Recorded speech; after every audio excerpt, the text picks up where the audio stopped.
Good morning everyone, আবারও চলে এলাম শান্তিনিকেতন ভ্রমণের একটা ছোট্ট ব্লগ নিয়ে। আজকে নিয়ে যাব প্রকৃতি ভবন বা প্রকৃতি আর্ট মিউজিয়াম, যেখানে গেলে দেখতে পাবে প্রকৃতির তৈরি নানান ধরনের জিনিস। শান্তিনিকেতন গেলে অবশ্যই আসুন এই জাদুঘরে। প্রকৃতি ভবনের নামের পেছনে রয়েছে একটি বিশেষ কারণ। এখানে গেলে আপনি দেখতে পাবেন প্রকৃতির নানা জিনিস। প্রকৃতি ভবন বা প্রকৃতি আর্ট মিউজিয়াম বীরভূম জেলায় শান্তিনিকেতনের বল্লভপুর এলাকায় অবস্থিত। এটি সম্ভবত বিশ্বের খুব কম জাদুঘরগুলির মধ্যে একটি। চলুন আমার সাথে আপনারাও দেখে নিন।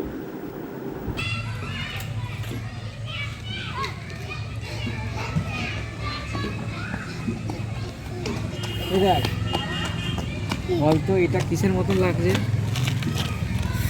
ইমাজিনেশন করো কিসের ভালো এটা। করে দেখো কিসের মতন লাগছে।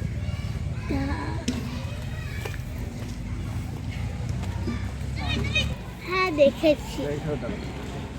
এইখানে আমি যেখানে দাঁড়াচ্ছি সেখানে দাঁড়াও, দেখো এইটা রবীন্দ্রনাথের মতো লাগছে। এই যে আমার মানে তাকাও, এই যে রবীন্দ্রনাথ যেরকম ঝুঁকে থাকে না, ঝুঁকে দাঁড়িয়ে থাকে যেভাবে, যেমন ছবি দেখেছো ঠিক ওরকম লাগছে। দেখো এটা, এটা রবীন্দ্রনাথ।